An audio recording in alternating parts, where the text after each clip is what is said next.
નમસ્કાર. જમીન એ આપણા પરિવારનો એક બહુ મોટો આધાર છે અને એટલે જ એની વારસાઈના જે નિયમો છે એને સમજવા આપણા સૌ માટે ખૂબ જ જરૂરી બની જાય છે. તો આજે આપણે ગુજરાત સરકાર દ્વારા જે નવા નિયમો આવી રહ્યા છે એના વિશે એકદમ વિગતવાર માહિતી મેળવીશું. આ એક એવો સવાલ છે કે દરેક જમીન માલિકના મનમાં ક્યાંક ને ક્યાંક તો હોય જ છે. પોતાના પરિવારનો વારસો કેટલો સુરક્ષિત છે એનો બધો આધાર એ વાત પર રહેલો છે કે આપણે આવનારા કાયદાકીય ફેરફારો માટે કેટલા તૈયાર છીએ. તો ચાલો આપણે સાથે મળીને આ બધી વિગતો સમજીએ અને એ તૈયારી તરફ એક પગલું આગળ ભરીએ. આ તારીખ ખાસ નોંધી લેજો. જાન્યુઆરી 2026. આ એ સમય છે જ્યારથી ગુજરાતમાં જમીન વારસાના 5 નવા અને અત્યંત મહત્વપૂર્ણ નિયમો ફરજિયાતપણે લાગુ થવા જઈ રહ્યા છે. એક વાત સ્પષ્ટ સમજી લેજો, આ સરકારી આદેશોનું પાલન ન કરવું એ કોઈ નાની ભૂલ નથી. આને અવગણવાથી ભવિષ્યમાં મોટી કાનૂની ગૂંચવણો, નાણાકીય નુકસાન અને પારિવારિક તણાવ જેવી ગંભીર સમસ્યાઓ ઊભી થઈ શકે છે. અમારો હેતુ તમને આ બધી મુશ્કેલીઓથી બચાવવા માટેનું એકદમ સ્પષ્ટ માર્ગદર્શન આપવાનો છે. તો ચાલો સૌથી પહેલા અને સૌથી પાયાના નિયમથી શરૂઆત કરીએ. આ નિયમ તમામ કાયદેસર વારસદારોના સમાવેશને લગતો છે. આપણે સૌ જાણીએ છીએ કે ઘણીવાર મિલકતને કારણે જ પરિવારના સભ્યો વચ્ચે, ભાઈ બહેનો વચ્ચે વિવાદો થતા હોય છે. બસ આ નિયમનો મુખ્ય ઉદ્દેશ્ય જ આવા વિવાદોને મૂળમાંથી જ અટકાવવાનો છે, જેથી કરીને પારિવારિક સંબંધો અને એકતા જળવાઈ રહે.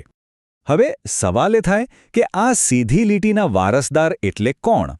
તો કાયદા મુજબ એમાં મૃતક વ્યક્તિના દીકરા, દીકરીઓ, પત્ની અને જો કોઈ કાયદેસર દત્તક સંતાન હોય તો એમનો સમાવેશ થાય છે. અને હા, અહીં એ વાત પર ખાસ ધ્યાન આપજો કે દીકરીઓનો હક પણ દીકરા જેટલો જ છે અને તેમનું નામ ઉમેરવું એટલું જ ફરજિયાત છે. સાચા અર્થમાં કહીએ તો આ નિયમ એક સુરક્ષા કવચ જેવું કામ કરે છે. એ ફક્ત જમીન કે સંપત્તિની રક્ષા નથી કરતો, પરંતુ પરિવારના સંબંધોને પણ તૂટતા બચાવે છે. આ નિયમ એ સુનિશ્ચિત કરે છે કે કોઈપણ કાયદેસર વારસદાર સાથે અન્યાય ન થાય અને તેમને તેમના હકથી વંચિત ન રાખી શકાય. ચાલો હવે આપણે બીજા અને ત્રીજા નિયમ તરફ આગળ વધીએ. આ બંને નિયમો જમીનના પ્રકાર અને એના પરની નાણાકીય જવાબદારીઓ સાથે જોડાયેલા છે. નિયમ નંબર 2 રેકોર્ડની સ્પષ્ટતા પર બહુ ભાર મૂકે છે. કાયદા મુજબ જો તમારી પાસે ખેતીની જમીન અને બિનખેતીની એટલે કે એને જમીન હોય તો બંનેના સરકારી રેકોર્ડ અને સર્વે નંબર અલગ અલગ હોવા એકદમ જરૂરી છે. જો આ રેકોર્ડ્સ ભેગા હશે તો વારસાઈ માટેની અરજી પહેલા તબક્કે નામંજૂર થઈ શકે છે. હવે એક સામાન્ય ચિંતા જે ઘણા લોકોને થતી હોય છે કે જો જમીન પર કોઈ બેંકની લોન ચાલુ હોય તો શું વારસાઈની પ્રક્રિયા આગળ વધી શકે? તો અહીં એક રાહતના સમાચાર છે.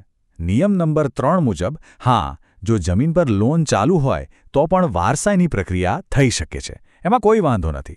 પરંતુ એક વાત યાદ રાખવી ખૂબ જરૂરી છે કે ભવિષ્યમાં એ જમીનને વેચવા કે એના ભાગલા પાડવા માટે પહેલાં લોન પૂરેપૂરી ચૂકવવી પડશે અને બેંક પાસેથી બોજા મુક્તિનું પ્રમાણપત્ર એટલે કે એનઓસી લેવું ફરજિયાત બનશે.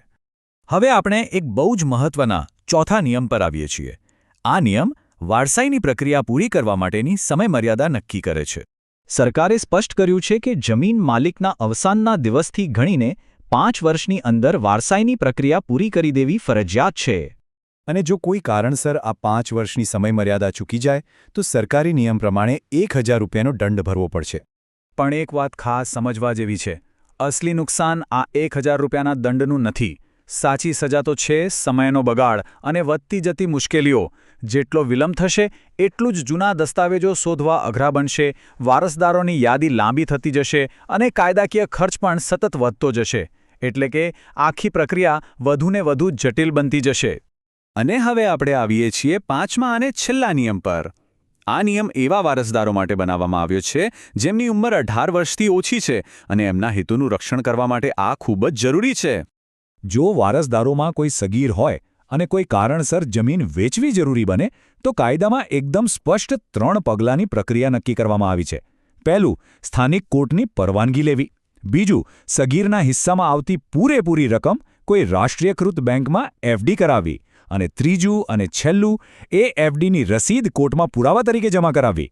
આ 3 પગલાં પછી જ વેચાણ કાયદેસર ગણાશે. તો હવે જ્યારે નિયમો એકદમ સ્પષ્ટ છે ત્યારે ચાલો પ્રક્રિયાને સરળ બનાવવા માટે કયા કયા દસ્તાવેજોની જરૂર પડશે એની યાદી પર એક નજર કરી લઈએ. વારસાઈની પ્રક્રિયા એકદમ સરળતાથી પૂરી થાય એ માટે આટલા દસ્તાવેજો અગાઉથી જ તૈયાર રાખવા, જેમાં સૌથી પહેલાં મૃતકનું મરણનું પ્રમાણપત્ર, પછી જમીનના માલિકી હક દર્શાવતા તાજા 7/12 અને 8 અના ઉતારા, બધા જ વારસદારોના આધાર અને પેન કાર્ડ, વારસાઈ માટેનું જે અધિકૃત અરજી ફોર્મ છે એ, અને જો જમીન પર લોન ચાલુ હોય તો બેંકના સંબંધિત દસ્તાવેજો. તો આજના આ વિશ્લેષણના અંતમાં એટલું જ કહેવાનું કે આ 5 નિયમોનું પાલન કરવું એ માત્ર કાયદાકીય જરૂરિયાત નથી, પણ એ આપણા પરિવારની સંપત્તિ અને એનાથી પણ વધારે પરિવારના સંબંધોને સુરક્ષિત રાખવાનો એક ચોક્કસ માર્ગ છે. આ અંતિમ પ્રશ્ન દરેક પરિવારના ભવિષ્ય માટે અત્યંત મહત્વનો છે. એક વાત હંમેશા યાદ રાખવી જરૂરી છે કે સમયસર લીધેલા સાચા પગલાં જ આવનારી પેઢીના વારસાને સુરક્ષિત કરી શકે છે. માટે જાગૃત રહો, જવાબદાર બનો અને સમયસર કાર્યવાહી કરો.